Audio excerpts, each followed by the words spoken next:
చాలా సంతోషం అండి.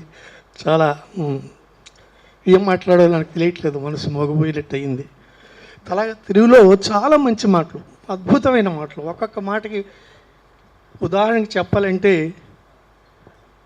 ఎవరైనా పార్టీలోకి వచ్చినప్పుడు ఈ మాటలండి, మీ రాక అంటే మీరు వచ్చారు, మీ ఆగమనము మాకెంతో సంతోషం, మీ ఆగమనం మాకెంతో సంతోషం, మీరు వెళ్ళిపోతారంటే ఆగమనం.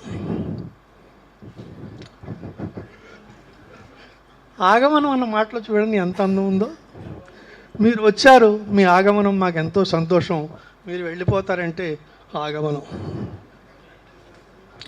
తెలుగు భాషలో ప్రతి చోటారు. ఒకసారి ఒక మిత్రుడు అన్నాడు, చాలా బోరుగా ఉందిరా, ఏవైనా ఉపద్రవం కలిగించని ద్రవం ఉంటే పంపించు అన్నాడు. చాలా బోరుగా ఉంది, ఏవైనా ఉపద్రవం కలిగించని ద్రవం ఉంటే పంపించు అన్నాడు. తెలుగు భాషలో ఉన్న అందం, తెలుగు భాషలో ఉన్న ఔన్నత్యం, తెలుగు భాషలో ఉన్న గొప్పతనం మనెక్కడా కనిపించదు.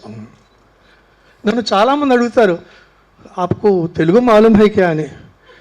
నేను అంటాను, నాకు మాలూమ్ అయ్యేదే తెలుగు, నాకు వచ్చిందే తెలుగు. ఒకసారి చిన్న విషయం చెప్పి నేను ముగిస్తాను. నేను స్కూల్లో జాయిన్ అవడానికి వెళ్తే ముస్లిం అనుకుని మా మాస్టర్ నన్ను ఓ క్లాస్ में जाके शांति के साथ बैठ जा అన్నాడు. క్లాస్ में जाके శాంతి के साथ बैठ जा అన్నాడు. శాంతి के साथ बैठना అంటే అల్లరి చేయకుండా కుదురుగా కూర్చోమని. నాకు వచ్చిన అర్థం ఏంటంటే, నువ్వు వెళ్ళి శాంతితో కూర్చోని.